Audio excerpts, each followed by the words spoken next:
오늘부터는 하나님이 욥에게 동물에 대한 질문을 하기 시작하셨습니다. 세상에 동물이 왜 있을까 하는 생각부터 좀 하게 되는데, 여러분 어떻게 생각하십니까? 세상에 왜 동물을 만들었나? 간단히 말하자면 그냥 인간을 위해서 하나님이 만들어 주신 그런 선물 같은 게 아닌가, 그 정도로 생각합니다. 요즘은 그 반려견들이라고 많잖아요. 그래서 특히 가만히 보면 개들의 위상이 아주 높아졌다라는 그런 생각을 들게 돼요. 이번 주에 제가 이제 이사 신방을 간 집이 젊은 부부였는데 개를 키우고 있었고, 또 그 부부가 개를 참 좋아하는 그런 부부인지라 새 아파트에 이렇게 짐이나 가구는 별로 없었는데 다 깔끔한데 바닥에 이렇게 전신에 매트가 이렇게 쫙 깔려 있어서 뭐냐라고 그랬더니 자기 개가 관절이 안 좋아갖고 그 밑에 쿠션을 이렇게 쫙 깔아둔 거라고 그래요. 그리고 개 밥그릇도 희한하게 생겨갖고 그 뭔가 싶었더니 그 시간에 맞춰서 자동으로 그렇게 사료가 나오는 그런 개 밥그릇 기계도 있고, 또 거기 보니까 카메라가 조그만 게 달려갖고 저건 또 뭐냐 그랬더니 밖에서 일할 때 개가 집에서 혼자 뭐 하는지 그렇게 살펴보는 감시용 강아지용 카메라라고 그렇게 이야기를 하더라고요. 최근에는 주인이 집에 없는 동안에 강아지를 이제 대신 돌봐주는 강아지 유치원이라는 게 아주 각광을 받고 있다고 그러는데, 그 강아지 유치원이라는 게 그냥 그 주인이 없을 때 개를 보관하는 그런 곳이 아니라 말 그대로 그게 유치원이에요. 개의 어떤 사회성과 기본 예절을 거기서 가르친답니다. 그 이제 개들이 아침에 셔틀버스 타고 등교를 해갖고요, 하루 동안 정해진 커리큘럼 따라 교육을 받고 그 다음에 저녁에는 하교하는 그런 방식이래요. 강남의 아주 고급진 개 유치원은 그 안에 개 미용실, 개 호텔, 개 병원, 심지어는 개 수영장까지 그렇게 구비되어 있는데, 비싼 곳에는요 한 달에 70만 원이 넘는답니다. 사람 유치원보다 훨씬 더 비싼 거죠. 그렇게 비싼데도 거기 줄을 서서 못 들어가고 대기 타고 있대요. 그거에 이게 지금 어떻게 봐야 될지 모르는데 앞으로 더 심해질 것 같은 생각이 들어요. 젊은 사람들 미리부터 강아지에 대한 연구를 많이 해서 아마 강아지 쪽으로 그 직장이나 사업을 하면 앞으로 굶어 죽지 않을 거다라는 생각이 듭니다. 제가 전에 전철을 타고 어디 가다가 옆에 어떤 여자분이 아기를 포대기에 담아서 아주 이쁜 모자를 씌워갖고 안고 있길래 애가 이제 얼마나 이쁜가 싶어서 위에서 슬쩍 봤는데 애가 아니라 개가 모자를 쓰고 거기 안겨져 있었어요. 순간 제가 하고 비명을 지를 뻔했는데 진짜 깜짝 놀랐습니다. 이거 좀 심한 게 아닌가 그런 마음도 들어요. 하여간 간에 언제부터 이렇게 우리가 그 동물을 좋아했는지 모르겠지만 이 창조의 세계를 우리가 다루면서 큰 구도를 좀 이해하자면 지구가 있잖아요. 근데 지구 안에는 뭐가 있냐면 생명을 갖고 있는 게 동물이 있단 말이에요. 그리고 인간이 있는데 요걸 이제 축소해 보면 지구의 축소판이 인간인지라 인간도 세 부분으로 나눌 수 있단 말이죠. 예를 들면 우리가 흔히 말하듯이 영, 혼, 육 그렇게 있지 않습니까? 그러니까 이 세상에서 지구라는 틀, 그거는 이 세상으로 본다는 껍데기, 육신을 말하고, 인간에게도 몸이라는 그 육신이 있잖아요. 그리고 지구에는 동물이라는 생명체가 있듯이 우리 인간에게도 이 혼이라는 게 있고, 또 그 인간, 지구의 가장 중심이 인간이듯이 우리 인간에게 있어서도 가장 중요한 핵심이 사실 영이고, 이런 관계들이 좀 있다라는 식으로 이해를 하면 될 것입니다. 그러니까 원래 인간은 어때요? 이 영이 혼을 지배하고 혼이 육을 지배할 때 그때가 가장 원래적인 그 창조의 질서로 존재하는 상태거든요. 그런데 죄를 지으면서 하나님과의 관계의 단절이 이루어지죠. 그러니까 영이 온전히 서지 못하니까 혼이 뒤틀려 버리고, 혼이 뒤틀리니까, 혼이라는 건 원래 지정의를 말한다고 그랬죠. 그러니까 이 뒤틀려 버린 혼이 그 육신을 엉망으로 만들어 버릴 수밖에 없지 않겠습니까? 이 확대해서 지구를 한번 보자고요. 지구도 마찬가지죠. 지금 이 지구가 왜 이렇게 병들어가고 있습니까? 영이 바로 서지 못해서 혼과 육이 뒤틀려지듯이 이 지구로 봤을 때 가장 중요한 영적 위치에 있는 가장 중요한 존재가 바로 인간이잖아요. 인간이 바로 서지 못하니까 이 혼적인 차원에서의 동물들도 뒤틀려 버리고, 그러다 보니까 이제 육적인 차원에서 이 지구 전체가 병들어가는 거잖아요. 제가 그 코로나의 근본적인 원인을 인간의 유전자 조작의 그 죄성에서 기인한 것이다라고 말씀드린 적이 있습니다. 지구가 병들기 시작한 게 어디서 온 거예요? 동물에서부터 왔습니까? 동물들이 가만히 내버려 두는데 이런 질병이 온 게 아니잖아요. 순수하게 가만히 있는 그 동물에서 이런 바이러스가 나온 게 아닌 걸 우리가 알고 있습니다. 인간의 죄성이 개입해서 자초한 사태라고 말씀드렸죠. 원래 세상은, 하나님이 만드신 그 원래 세상은 어떤 거예요? 그리고 우리가 마지막에 완성될 그 세상은 어떤 겁니까? 성경에 있다시피 사자들이 어린 양과 뛰놀고 어린이들이 함께 뒹구는 그런 세상이었는데 지금은 어떻죠? 인간이 흐트러지다 보니까 인간이 지배해야 할 동물이 흐트러지고 동물이 흐트러지다 보니까 지구가 흐트러지고 그러니까 이미 이 죄악된 세상에서 동물이 흐트러졌으니까 지금은 사자들이 어린 양과 뭐 뛰놀고 어린이와 뒹굴고 이러면 안 돼요. 지금은 사자 잘못 건드리면 물려 죽습니다. 독사굴에 어린이가 손 놓고 장난쳐도 지금은 물려 죽어요. 그러면 안 된단 말이죠. 근데 원래는 그런 게 아니었단 말이에요. 요즘 이제 그 반려견들이 급증하면서 저희 집도 이제 키우던 강아지가 죽고 나서 우리 집 애들이 그 소미가 천국 가는지를 궁금해 하더라고요. 천국 갔다고 하면 마음에 심리적인 위로가 있겠죠. 지금까지는 애끼고 잘 그 사랑하면서 키웠는데 여러분 집에서 혹시 강아지를 키우고 있다면 그 사랑스럽게 키우던 강아지가 죽으면 천국을 갈 수 있겠습니까? 없겠습니까? 혹시 궁금해 하시거나 관심 있는 분들이 있나요?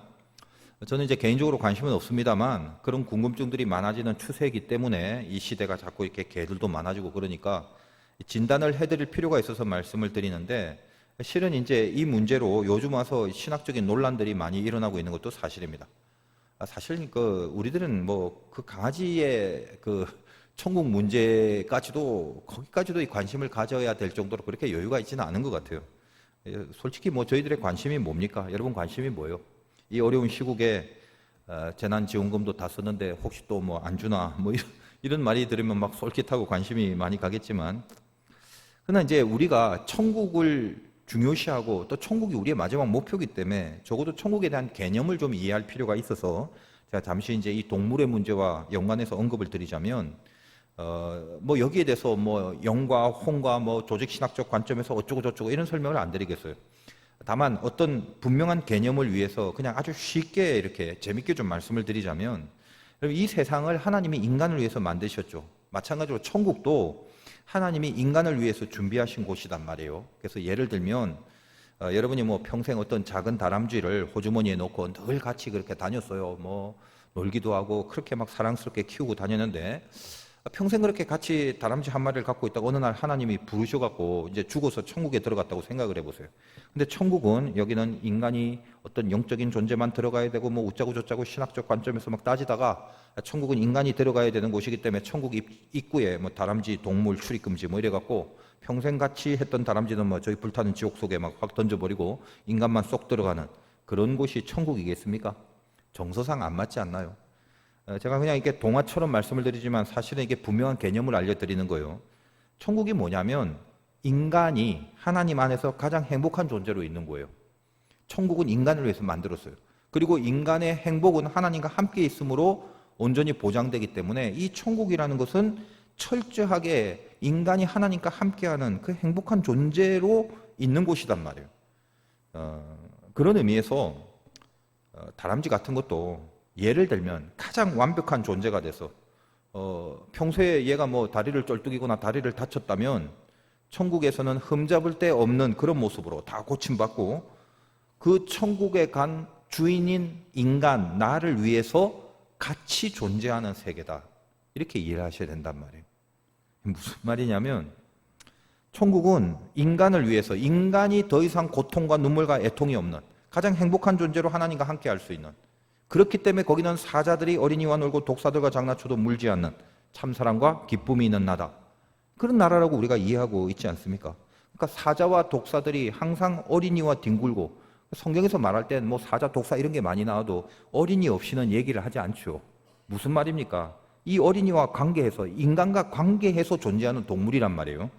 천국은 동물을 위해서 마련된 곳이 아니라 인간을 위해서 만든 것이기 때문에 동물이 죽어서 천국에 간다면 그것은 동물이 구원을 받은 게 아니라 구원받은 인간을 위해서 그의 행복을 위해서 거기에 함께 존재하게 되는 그런 세계다라고 이해를 하셔야 된단 말이에요. 뭐 이쯤 하고 그게 중요한 게 아니니까 지금 인간의 구원도 지금 심각해 죽겠는데 말입니다. 왜 이제 하나님이 동물들을 언급하시고 질문하시는지 한번 살펴보겠습니다. 39장부터는 다음 시간부터 본격적인 동물의 왕국이 시작되는데 오늘은 이 38장 끝부분에서 그 동물 중에 사자와 까마귀를 언급하세요. 지금 이제 사자와 까마귀 다음에 이제 다음 시간부터 언급하시는 동물들을 대강 보면 뭐 산염소, 들나귀, 들소, 타조 뭐 많이 나와요. 가만히 생각하면 진짜 뭐 염소도 나옵니다만 나귀도 나옵니다만 염소는 그냥 염소가 아니라 산에 있는 염소, 즉 야생에 있는 산 염소라는 거고, 들나귀도 그냥 나귀가 아니라 들에 있는 나귀, 소도 그냥 소가 아니라 들소 이런 거예요. 여러분이 그냥 그 농가에서 키우는 염소는 많이 봤겠지만 산에서 야생 염소를 혹시 보신 적이 있습니까? 제가 그 캐나다에 가서 그 로키 쪽을 여행할 때가 있었는데 차를 타고 산등성이를 가다가 그 도로에 사냥, 그러니까 산 염소죠. 야생 염소 가족들을 떼거지로 만나게 됐어요. 너무 신기하잖아요. 처음 보는 건데. 그래서 제가 이제 차에서 내려서 보는데 그 운전해줬던 동행했던 형제가 목사님 그거 위험하니까 가까이 가지 말라고 그러더라고요. 뭐 제 생각에는 딱 생긴 게 보니까 뭐 호랑이도 아니고 염소인데 뭐 뿔도 있고 신기하잖아요. 그래서 뭐 어때 싶어서 이렇게 다가갔는데 거기 아빠 염소쯤 되는 대장 염소가 저한테 이렇게 천천히 오는데 점점 가까이 보니까 세상에 이 눈알이 빨개요. 새빨갛고 덩치도 제법 크고 차칫 잘못하면 달려 들어갔고 그 뿔에 칠 것 같은 두려움이 생기는 거예요. 그래서 원래 의도는 내려서 이제 한번 쓰다듬어주고 이거 염소야 이쁘다 이러고 하고 오려고 그랬는데 그 야생의 눈알을 딱 보니까 겁이 나서 못 만지겠더라고요. 다시 이제 차로 도망해서 들어온 적이 있습니다. 자, 그러니까 지금 이제 은근히 지금 욥에게 질문하기 위해서 언급한 동물들은 공통적으로 다 뭡니까? 야생적인 동물들이 태반이라는 거죠. 그럼 야생이 뭔데? 사람한테 길들여지지 않는 그런 동물을 말하는 것입니다. 인간이 인간의 의도대로 뭔가 길을 들여서 인간이 마음대로 부릴 수 있게 된 그런 동물, 인간의 컨트롤 안에 있는 동물이 아닌 거죠. 나귀도 보세요. 그냥 나귀, 우리가 부리는 나귀가 아니라 들나귀, 소도 우리가 이용할 수 있는 밭가는 소가 아니라 들소, 인간의 어떤 영향권을 벗어나 있는 동물들을 언급하고 있다는 것입니다. 이게 굉장히 중요한 부분이죠. 왜? 지금 그러면서 사자와 까마귀도 대표적으로 인간이 어떤 반려동물로 같이 할 수 있는 동물이 아니잖아요. 근데 이제 굳이 좀 더 깊이 생각해 본다면 사자라는 동물은 제일 센 종류의 포식자죠. 그리고 까마귀는 등장하는 지금 이 동물 중에 어쩌면 지금 제일 약한 그런 종류의 동물. 그러니까 극과 극이다면 사자와 까마귀가. 근데 왜 이렇게 극과 극인 동물을 처음 우리에게 동물에 대한 이야기를 하면서 제시를 하셨나라고 했을 때 지금 앞에서부터 쭉 흐르는 하나님의 질문의 흐름상 지금 이 동물의 세계로 들어와서 사자와 까마귀를 제일 먼저 언급하시는 의도 거기가 뭐냐라는 말이에요. 우리가 지금 앞부분에서 지구를 다룰 때 인간이 그 지구의 중심에 있었지만 그 인간이 존재하는 그 모든 시공의 그 극단의 부분에 대해서 하나님이 언급하셨잖아요. 저 하늘 우주의 끝까지 그리고 저 바다 밑으로 바다의 바닥까지 갔잖아요. 그래서 무슨 말을 하는 것입니까? 인간은 결국 그 하늘과 땅 사이에 존재하는 것이지만 그 도무지 인간의 영향력이 미칠 수 없는 저 하늘 위와 저 밑바닥까지라도 사실은 사람이 그 안에 있긴 하지만 사람의 영향력을 미칠 수 없는 그 머나먼 관계가 없이 보여지는 그 세계라 할지라도 하나님은 한치의 오차도 없이 그것을 관리하고 통치하시는 분이다라는 것을 그 하늘의 별을 말하면서 얼마나 하나님이 그 구구절절 알려주시는 내용이었습니까? 바로 그런 흐름을 따라서 이제 조금 더 축소해 보면 이 지구라는 껍데기, 아까 인간으로 본다면 인간의 껍데기는 몸이고 그다음에 이 세상으로 따지면 지구가 어떤 육체적인 것이죠. 그러니까 지구에 대한 우주에 대한 그런 하늘에 대한 무슨 뭐 별에 대한 바다에 대한 이런 이야기 그걸 끝내고 그 다음에 더 깊이 들어가서 이 세상의 혼, 즉 동물에 대한 이야기로 전개를 하시는 거예요. 야생의 동물을 다루시잖아요. 그러니까 저번 시간까지는 아직 동물이나 인간이나 생명체를 다루기 전에 그 무생물의 세계를 다루면서 극단을 통치하시는 이 무생물의 존재도 극단을 다 통치하시는 분이 하나님이다라는 얘기를 하면서 그것과 연결하여 이제 조금 더 깊이 들어가 생명이 있는 동물에게도 어떤 이야기를 하는 것입니까? 이 동물도 극단으로 나누어 보는 거예요, 하나님이. 그러니까 인간이 영향을 끼칠 수 없는 야생 동물들을 언급하시면서 그 중에 극단의 두 동물, 가장 센 사자와 가장 약한 까마귀를 먼저 다루고 있는 거죠. 자, 그런데 사자와 까마귀 이 둘 다 뭡니까? 자, 사자는 아무리 강하더라도 그것도 먹어야 사는 존재인데 그럼 네가 그 사자한테 먹이를 줄 수 있는 존재더냐? 지금 그 말이죠, 오늘 말씀이. 그리고 까마귀는 뭐라고 합니까? 걔들 힘도 없어서 배고파서 허우적거릴 때가 있는데 그런데 혹시 까마귀는 사자보다 이게 약한 동물이니까 사자와는 다르니까 인간인 네가 그 까마귀에 먹이를 줄 수 있더냐? 그러니까 사자는 세서 못 줬다고 하자. 근데 까마귀는 약하니까 뭐 약하다고 네가 먹이를 줄 수 있는 그런 존재더냐 까마귀가? 너 까마귀 밥 줄 알아? 뭐 이런 거죠. 뭐 까마귀가 배가 언제 고픈지, 사자가 배가 언제 고픈지 그걸 알 리도 없고 안다 해도 그 어떻게 먹이를 주겠습니까? 다시 말하여 이 동물 이야기하기 전 무생물에 대하여 얘기할 때는 어떤 겁니까? 하늘이라면 끝도 없이 올라가서 끝도 없이 이해할 수가 없기 때문에 모른다 치자. 그럼 네가 바닥이라면 네 발이 밟고 있는 그것이 바닥인데 하늘은 모른다 치더라도 그 바닥의 밑에는 뭐가 있는지 그건 혹시 알겠느냐? 너 그것도 몰랐지. 지금 그런 원리와 같습니다. 즉 하늘이든 땅이든 네가 알 수 없는 그 무한의 영역, 그거를 이제 동물이 나오기까지 계속 말씀을 하셨는데 동물로 들어와서도 마찬가지. 사자처럼 제일 강한 동물에게 네가 먹이를 줄 수 없고 그렇다고 까마귀같이 약한 동물이라고 네가 먹이를 줄 수 있는 것도 아니란 말이에요. 그 얘기를 하시는 거예요. 그러므로 지금 이 말씀은 사람이란 게 모든 동물을 다 알고 통치할 만한 그런 능력이 없다는 것을 주지시키려고 하는 그런 의도가 아니라 그런 거죠. 몰라도 되는, 모를 수밖에 없는 그런 영역이 있다는 것입니다. 여러분, 이 지구와 이 물리적인 세상과 무생물을 말할 때도 인간이 존재하고는 있지만 이 3차원의 시공이 얼마나 넓어요. 그러니까 인간이 전혀 알지도 못하는 수많은 세계가 있다라고 얘기를 한 것처럼 동물에 대한 이야기를 할 때도 마찬가지더라는 것입니다. 가장 센 사자와 가장 약한 까마귀 사이에 거기에 이 동물의 모든 것이 있다라고 그렇게 가정을 할 때에 네가 어떻게 사자를 알겠고 네가 어떻게 까마귀를 알겠냐? 그런 말을 지금 하는 것이죠. 모른단 말이에요. 즉 모르는 영역이 있다는 거예요. 그런데 바로 그거죠. 그 몰라도 되는 영역을 네가 모른다 해서 그 세계가, 사자의 세계와 까마귀의 세계가 뭔가 나빠지거나 망하거나 그렇게 되는 게 아니더란 말이죠. 따라서 핵심 중에 핵심이 뭐냐? 하나님이 네가 몰라도 되고 모를 수밖에 없는 그 영역을 저 물리적인 모든 세계를 다스리듯이 이 동물의 세계도 여전히 하나님은 그 영역을 다스리고 있다라는 말씀을 지금 하시는 거예요. 그래서 사자와 까마귀를 먼저 등장시킵니다. 누가복음 12장 24절에 보면 까마귀 얘기가 나오죠. 까마귀를 생각해라. 심지도 아니하고 거두지도 아니하고 골방도 없고 창고도 없으되 하나님이 기르시나니 너희는 새보다 얼마나 더 귀하냐. 여기에 까마귀를 예를 드시지 않습니까? 자, 그러면서 이제 어떤 메시지로 흘러가는지 여러분 아시죠? 바로 이 까마귀 얘기를 해놓고 그 유명한 뭘 입을까 뭘 먹을까 염려하지 마라. 아버지는 이런 것이 너희에게 있어야 할 것을 아시느니라. 이렇게 가는 것입니다.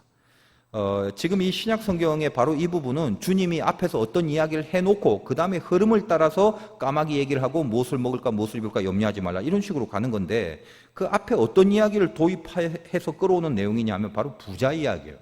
자, 부자 이야기가 뭡니까? 여러분 알잖아요. 부자가 소출이 자꾸 많아지니까 그 소출을 모아둘 곳간이 너무 작은 거예요. 그래서 그걸 헐어버리고 큰 새 곳간을 짓고 나서 야 이제 됐다 이제 마음 편하게 즐기자 엄청나게 벌어들이고 있는데 하고 있다가 그날 밤에 하나님이 부르신다. 이 이야기를 하시고 나서 그렇다면 네가 이제까지 그렇게 크게 준비한 게 뭔 의미가 있더냐라는 말을 하면서 까마귀 예를 드시는 거거든요. 그 까마귀조차도 내가 다 알아서 하는데 아버지 하나님이 니들이 필요한 게 뭔지를 다 알고 있다. 그렇게 나가잖아요. 여러분 그냥 그 성경에 있는 이야기지만 여러분 스스로에게 한번 생각해 봅시다. 뭐 이런 얘기는 제가 백날 첫날에도 실감을 다 못 하시고 눈만 껌뻑껌뻑하고 계시거든요. 제가 그 말씀을 드리자면 여러분 잠깐 뭐 요즘 뭐 깝깝한 시기니까 어려운 시기니까 상상이라도 한번 즐겁게 해보세요. 잠시 한번 집중해 보세요. 한번 상상을 해보시기 바랍니다. 자, 예배를 끝나고 이제 오늘 집에 딱 갔는데 어디서 난데없이 100억이란 돈이 생겼어요. 마음껏 쓸 수 있는. 그냥 상상해 보세요. 기분이 어때요? 그냥 한번 집중해 보세요. 진짜 레알, 진짜라고 생각하고 100억. 여러분 뭐 셀 수도 없어요. 100억은 100억이 생겼다. 기분 안 좋은 사람 없죠. 아무튼 잠깐 이제 행복했으면 그 다음에 또 다시 상상을 해보세요. 오늘 저녁에 그 100억이 생긴 다음에 내일 그 새벽기도 끝나고 하나님이 부르신대요. 자, 그럼 여러분 기분이 좀 어떻겠습니까? 뭐 좋다 말았겠죠. 왜 지금 제가 왜 이런 유치한 얘기를 하냐면요. 이게 유치한데 이게 인생이에요, 이게. 그러니까 이런 얘기는 인생이라고 백날 첫날 얘기해도 맞아 하지만 그것을 실감하면서 이 인생의 그렇다면 참된 본질이 뭔가를 깨닫고 그 본질에 맞춰서 내 삶을 적용시키는 사람은 별로 없습니다. 이런 말씀을 드리면 항상 혹자들은 어떻게 생각하냐면 아이고 뭐 내일 죽을 값에 그래도 오늘 100억이나 좀 있었으면 좋겠다. 늘 그러시는 분이 있거든요. 왜 그렇죠? 그게 인간의 어리석음의 수준이란 말이에요.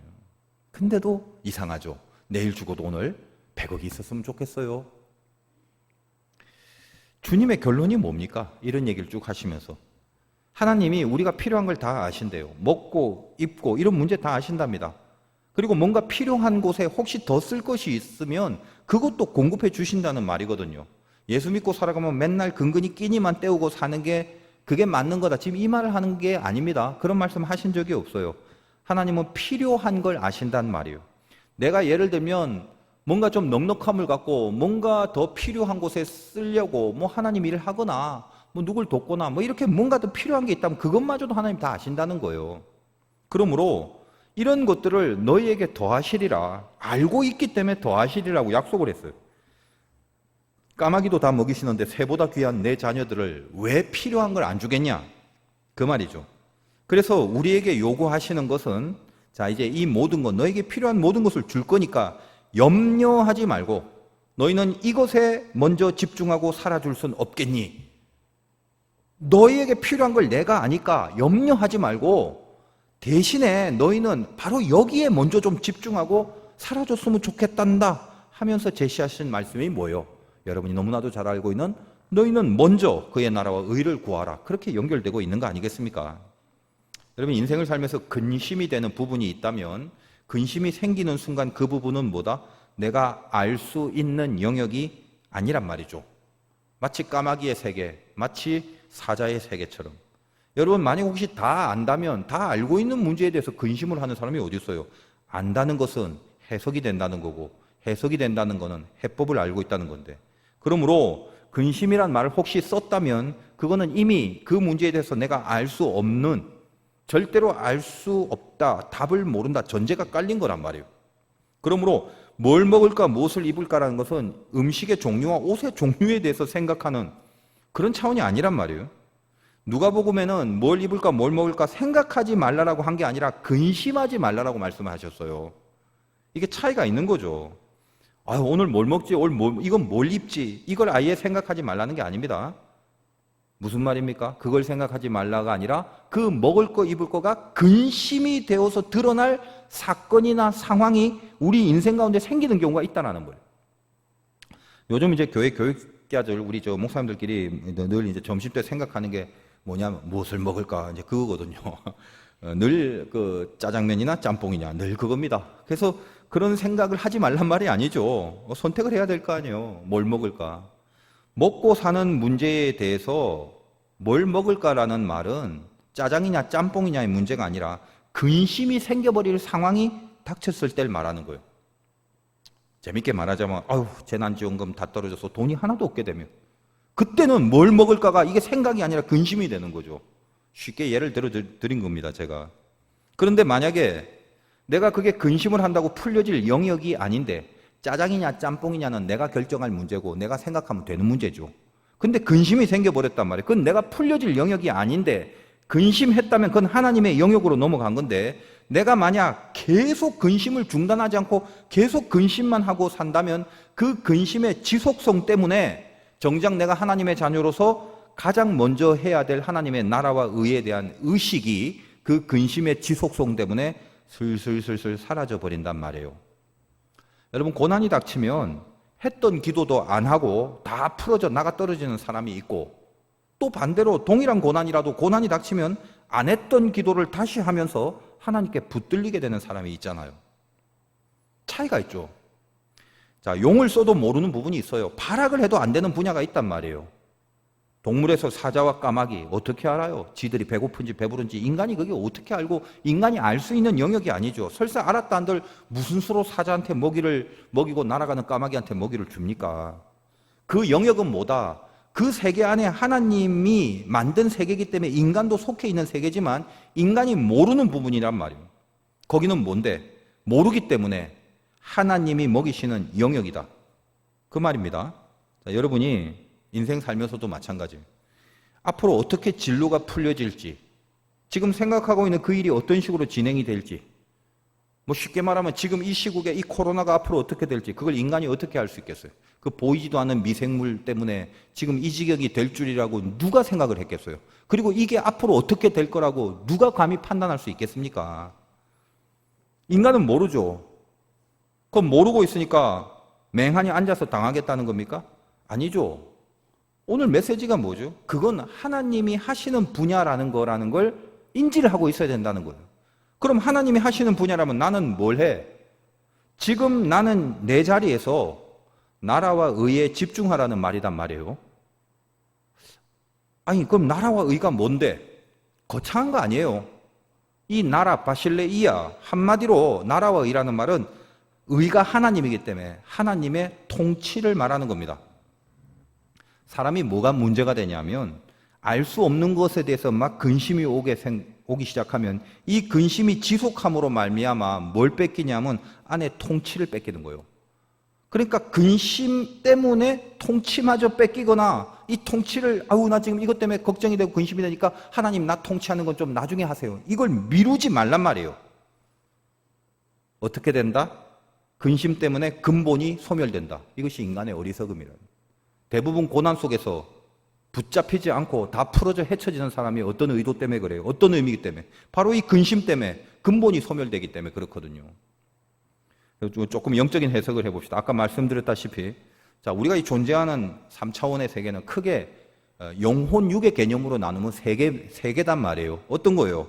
지구, 이 땅덩어리, 우주, 이게 육이고 그 다음에 생명이 있는 동물, 이거는 혼에 대한 개념이고 인간은 영에 대한 개념이죠. 이제 식물이라는 거는 지구에 포함된 거죠. 그러니까 영혼 육으로 살피는 거예요. 인간과 지구를 동일하게 놓고 한번 비교해 보는 거예요. 인간에게도 영혼 육이 있듯이 이 지구도 영혼 육이 있다라고 본다면 지구라는 땅덩어리가 육이고 동물이 혼이고 인간이 영이 되는 거예요. 그렇게. 자, 그러면 그런 개념으로 우리가 이 지구에 대해서 지금까지 얼마나 많이 말했습니까? 동물의 얘기를 하기 전에 끝없는 공간, 그걸 인간이 어떻게 알 수 있겠냐라는 것이 이제까지 흘러왔던 하나님의 메시지였죠. 자, 그럼 인간에게 있어서 이 지구에 해당하는 영역은 몸이라고 그랬는데 그렇다면 우리는 이 지구도 하나도 모른다라고 하나님이 말씀하신 것처럼 우리 인간의 몸도 사실은 우리가 잘 몰라요. 우리가 어떻게 다 압니까? 여러분 몸이 여러분 거라고 해서 여러분 몸이라고 해서 내 거니까 내가 다 압니까? 여러분 머리카락이 몇 개인지 아세요? 한 10만 개쯤 된다는데 뭐 사람마다 다르겠지. 그러나 하나님은 그걸 아신대요. 머리털까지 세신다. 그 말이 거기서 나온 거죠. 여러분 안에 핏줄이 있죠. 혈관들. 이거를 길게 늘어뜨리면 얼마나 이게 긴 건지 아십니까? 여러분의 핏줄을 다 늘어뜨리면 12만 킬로미터요. 12만 킬로미터라는 것은 지구를 3바퀴 돌 수 있는 길이란 말이에요. 그 어마어마한 걸 여러분 몸 안에 지금 지니고 있어요. 알고나 사셨습니까? 자, 그러면 보세요. 이 세상에 즉 이 육신에 해당하는 지구를 인간이 다 모른다라고 지금까지 얘기를 했잖아요. 그걸 다 모르듯이 인간도 자기 육신에 해당하는 몸을 모른단 말이에요. 자, 그럼 그 다음에 그 몸을 모른 뿐만 아니라 이제 혼에 해당하는 거, 지구상에 있는 것이 지구의 땅덩어리가 육이라면 그 안에 동물이 혼이니까 그 동물을 인간이 모른다고 말했죠. 이게 사자와 까마귀한 얘기예요. 두 극단의 동물을 통해서 그걸 말합니다. 당연 다 모르죠. 근데 중요한 건 모르는 게 죄가 아니라 그 모르는 부분은 하나님이 통치하고 있다는 것을 못 믿는 게 죄단 말이에요. 자, 그러면 지구에서 이 혼에 해당하는 동물에 대해서 인간이 모르듯이 그럼 인간은 인간의 혼에 대해서 즉 인간의 지정의에 대해서 인간이 알 수 있겠냐? 그거 한번 생각해 보란 말이에요. 자, 여러분의 여러분의 생각 온전해요? 틀린 게 없어요? 그냥 그 문제에 대해서 여러분이 생각만 하면 답이 그냥 탁탁탁 나오고 전부 다 내가 생각한 거는 다 옳은 정답이고 그냥 생각만 하면 다 풀립니까? 여러분의 감정, 그 여러분 온전해요? 지금 품고 있는 그 감정, 그게 미움이든 증오든 분노든 사랑이든 시기든 질투든 그 모든 것들이 내 생각에는 정당하죠. 내 생각엔 내 감정이 다 합법적이고 합당한 걸로 알죠. 근데 그거 진짜 올바른 거 맞습니까? 남이 볼 때는 죄다 틀린 거죠. 여러분의 여러분의 의지를 갖고 있을 때 그게 바람직한 의지입니까? 지금 옳은 방향으로 가고 있는 건 맞아요? 다 자기 생각에는 맞다라고 생각되지만 사실은 그것이 맞다라는 정당성은 어떤 걸로라도 확보될 수 없는 거죠. 인간의 혼이 만약에 다 맞고 지정의가 다 올바른 거라면 왜 사람에 따라서 고난에 대한 반응이 그렇게 상반됩니까? 아까 말씀드렸다시피 어떤 사람은 고난이 닥치면 했던 기도도 안 하고 다 풀어져 버리고 생각과 감정이 그렇게 가버리고, 어떤 사람은 똑같은 고난이라도 고난이 닥치면 안 했던 기도도 다시 해서 붙들리게 되고 생각과 감정이 그쪽으로 가고, 왜 이렇게 차이가 있는 것입니까? 인간의 혼이 다 옳고 맞는 거라면. 어떤 거죠? 맞는 게 아니란 말이에요. 틀린 경우가 허다하단 말이에요. 욥에게 하시는 말씀이 그겁니다. 고난 중에 있지, 고난을 고민하지 마라. 네 영역이 아닌 고난이 있다. 너는 그 고난에 정당한 반응을 해내라는 거예요. 왜? 태초에 아예 시작부터 어떻습니까? 하나님이 인간을 만드셨고 욥기도 애초부터 욥을 뭐라고 얘기하냐면 너는 의로운 자라고 칭했잖아요. 그 의롭다는 게 뭐죠?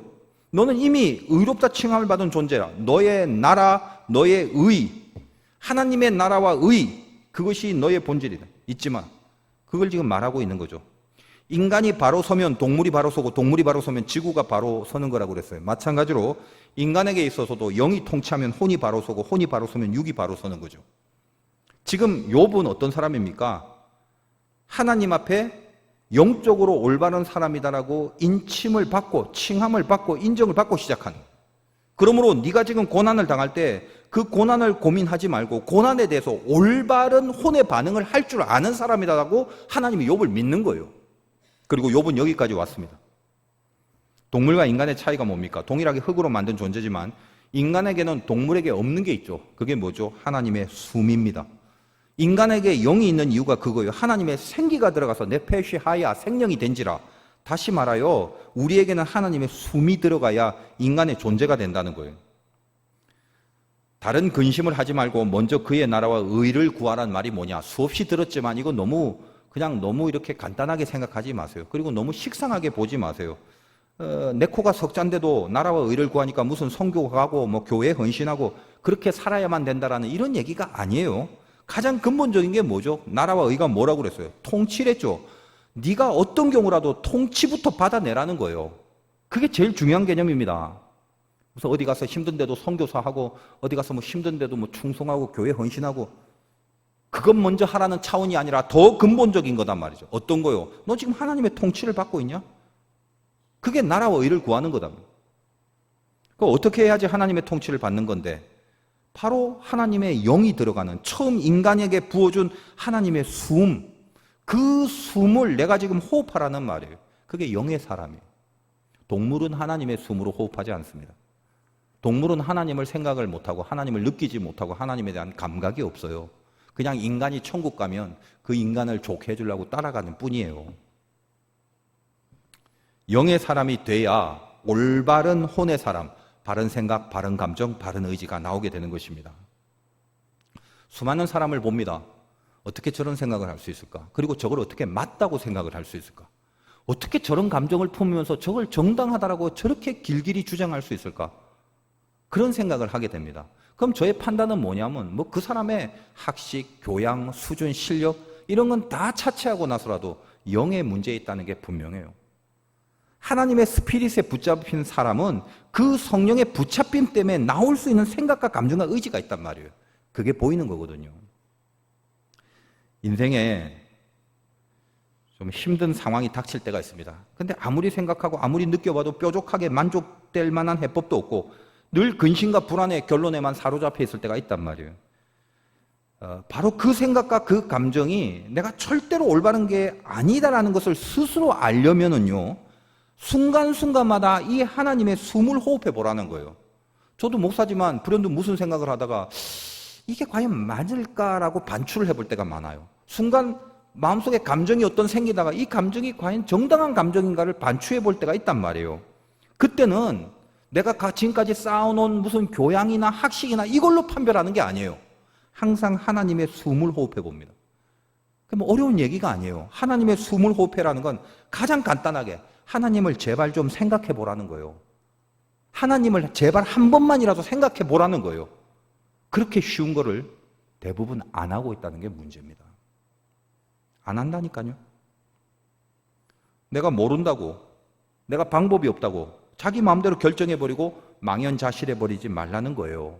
여러분, 사자를 모르고 까마귀를 몰라요. 사자와 까마귀를 모르듯이 네가 모르는 게 그게 네 영역이 아니라는 걸 그걸 잊지 말라는 거예요. 그걸 왜 꼭 알아야만 하냐? 알 수도 없으며 그걸 모른다 해서 그것이 망하지 않는다. 네가 그걸 모른다고 해서 까마귀가 죽거나 사자가 죽지 않는단 말이에요. 욥이 당면한 고난, 그 고난의 이유에 대해서 지금까지 욥기를 보면서 얼마나 많은 논쟁들이 있었어요.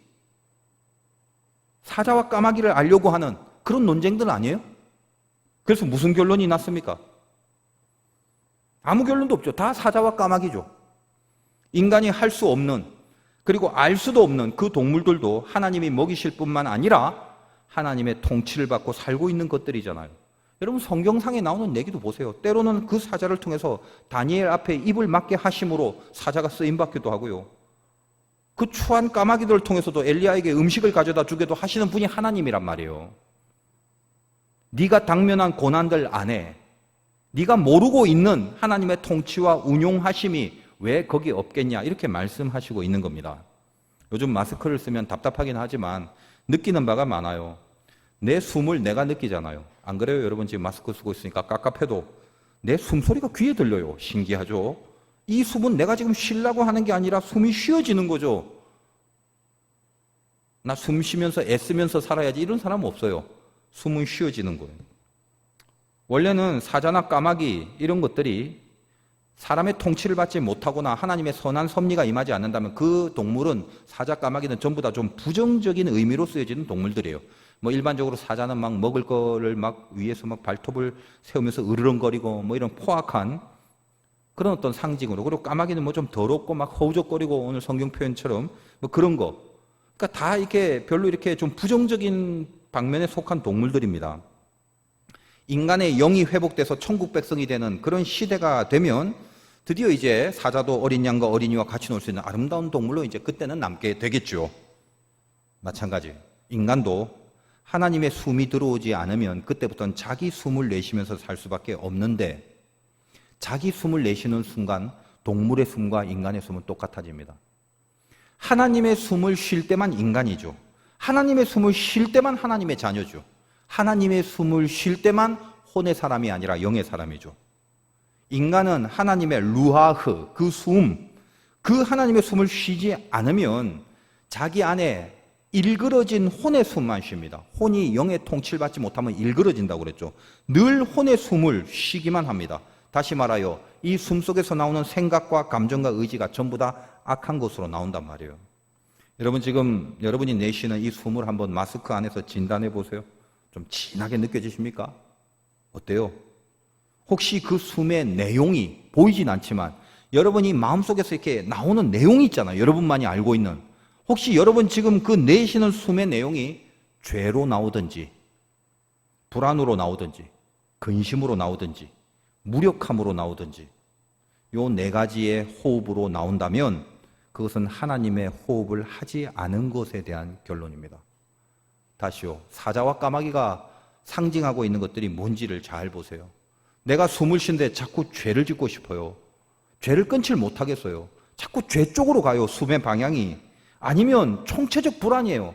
숨이 한숨이 되는 거예요. 그냥 불안해요. 이유 없이. 그리고 계속적으로 지속적 근심이 나와요. 숨 속에. 그리고 거기다가 이 숨이 무기력함으로 자꾸 나오는 거예요. 그거는 네페시하야, 하나님의 생명이 아닙니다.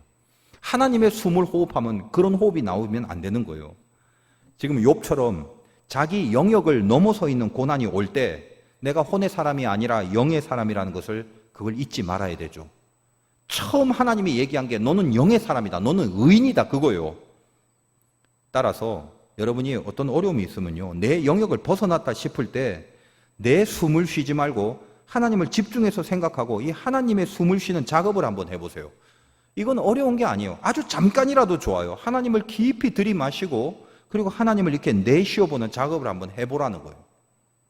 그리고 나서 내 생각과 내 감정과 내 의지가 과연 의로운 건지, 내가 볼 때 합당한 게 아니라 하나님의 숨을 쉬면서 하나님이 지금 통치하고 있는 생각과 하나님이 통치하고 있는 감정인지를 잠깐이라도 다시 살펴보기 바라는 거예요. 쉬운 것 같지만 이걸 안 하는 거예요, 신자들이. 거의 안 한다니까. 하나님의 숨으로 호흡을 안 한단 말이에요. 여러분, 하나님의 존재는요, 너무 신기합니다. 우리한테 호흡을 이렇게 불어주신 것처럼 하나님의 존재라는 건 이렇게 생각만 해도, 그냥 이렇게 잠깐 하나님을 한번 호흡해야지, 하나님을 의식하고 하나님을 딱 감각만 해도요, 그것만으로도 나를 다스려 주신단 말이에요, 하나님이. 이게 하나님이 신기해요. 그 쉬운 걸 왜 안 해? 모르죠, 왜 안 하는지는. 안 하고 있다니까, 다들. 생각이 그렇게 어려워요? 여러분 보면 참 웃겨요. 왜 하루 종일 머리 아프도록 기를 쓰고 심각해 하면서도 그 잠시라도 진심으로 하나님을 생각해내는 일은 왜 하나도 안 하고 있냐 말이에요. 하나님이 통치하신다는 게 우리들에게 그럼 어떤 열매를 주는가? 이 통치를 받아 누리면 엄청난 열매가 있죠. 그 열매가 뭐죠? 준비된 길로 이끌어 가시는 열매. 여러분, 이게 답니다. 인생은 길이거든요. 근데 그 길이라는 게 각기 제 길로 간 게 아니라 하나님이 나를 위해서 준비된 길이 있는데 그 길을 안 가고 애써 거꾸로 가서 광야에서 가나안을 코앞에 두고 못 들어가고 자꾸 애굽으로 가겠다고 하는 어리석은 인생 살지 말라는 거죠. 하나님의 숨을 쉬면 준비된 길로 이끌어가는 열매를 받습니다. 인도함을 받는단 말이에요. 그러므로 하나님의 인도하심은 더할 수 없이 거룩하고 너무나도 귀하고 값진 그런 거지만 그 인도함을 받는 방법은 그렇게 복잡하지 않아요. 여러분이 부족해도 좋습니다. 실력이 받쳐주지 않아도 좋아요. 여러분의 모든 배경이나 환경이나 상황이 전혀 어떤 준비와 마련이 되지 않아도 괜찮습니다. 그냥 매 사건, 매 일상, 매 현실 속에 부닥치는 순간순간마다 뭘 통째로 전부 다 알라고 하지 마시고요. 거기서 나의 숨이 하나님의 호흡인지 그걸 점검해 봐야 돼요. 잠시라도 하나님을 집중해서 호흡을 해보세요. 그 코에 생기를 마시고 그 마신 숨을 가슴에 잠시 그 하나님을 머금어 보세요. 그것만 해도 하나님의 인도하심을 받아 누리는 말도 안 되는 열매를 맛보게 된다니까요. 제가 목회기를 인생에 있어서 계획한 적도 없고, 저는 뭐 기독교 집안도 아니었고, 더군다나 뭐 감리교는 더더군다나 몰랐고, 저는 장로교에서 신앙생활 처음에 했으니까 그 목사가 되는 길, 뭐 환경 상황 이게 저한테는 전혀 가당치 않았기 때문에 제가 신학교에 공부를 신학이란 게 뭔지를 알고 싶어서 들어갔긴 하지만 감히 목사가 되겠다는 거는 여러 뭐 총체적인 이유로 엄두도 안 내고 살았었습니다. 그런데 이렇게 돌아보면 하나님이 이 군목 시험을 합격시켜 주시기 때문에 그래서 이 감리교 목사의 길이 열리게 된 건데, 사실은 시험 치는 당일날까지 제가 이 간증을 많이 했기 때문에 뭐 다 말씀을 드릴 필요는 없고요. 당일 아침만 해도 저는 그 전날까지도 시험 칠 생각이 없었어요. 근데 당일 아침에 왜 그렇게 눈이 갑자기 떠졌는지, 어제 밤에 친구 하숙집에서 같이 밤새 이야기를 하다가 그냥 새벽에 쓰러졌는데 눈이 딱 떠지는 거죠. 근데 어제까지만 해도 시험 치러 갈 생각을 안 하다가 이상하게 눈이 떠지고, 우연히 그 친구 하숙집에 그 친구 책상을 열어봤는데 그거 어제까지만 해도, 그저께까지만 해도 없었던, 어제 이 친구가 무슨 고시 공부를 한다고 글자 연습한다고 문방구에서 원고지를 사갖고 배치해 놓은 그 원고지를, 그걸 제가 열어보고 원고를 발견하게 된 거예요. 왜냐하면 그 뭐 시험을 치려면 대강 들어서 알겠, 무슨 원고지에 뭘 써서 제출해야 되는 뭐가 있대요. 갑자기 원고지를 보게 되니까 그냥 해볼까 싶어서 그냥 이렇게 볼펜으로 그냥 바로 거기서 원고지에 글을 적어갖고 총신대학에 가게 된 겁니다. 원래 신학대학 돌아가면서 매년 시험을 치는데 당해에는 총신대에서 시험을 쳤어요. 제가 뭐 여러 번 말씀드린 간증입니다. 뭐 구체적으로 말하면 저한테는 한량없이 은혜가 되지만 뭐 여러분 다 들었다라고 생각하고, 근데 그날 정황상 제가 시험에 대한 정보가 하나도 없기 때문에 그 시험에서 준비해야 될 게 굉장히 많았는데 그걸 준비하지 못했습니다. 그 총신대학 들어가보니까 저 혼자 청바지 입고 저 혼자 잠바 입고 다들 양복을 입고 있었더래요.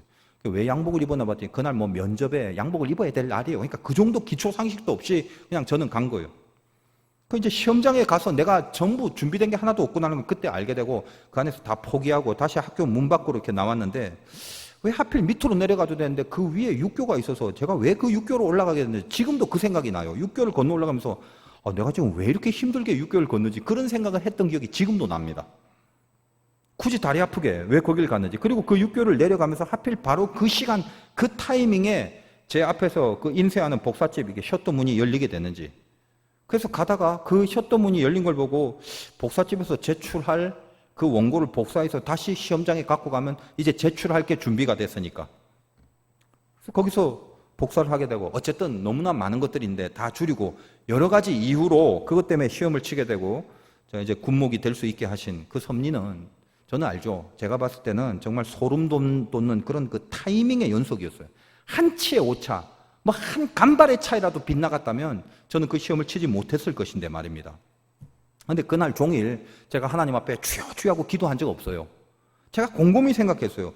뭘 했지 그날 하루 종일. 근데 그때 제가 했던 것이 하나님의 호흡입니다. 가만히 생각하니까 이런 생각을 했단 말이죠.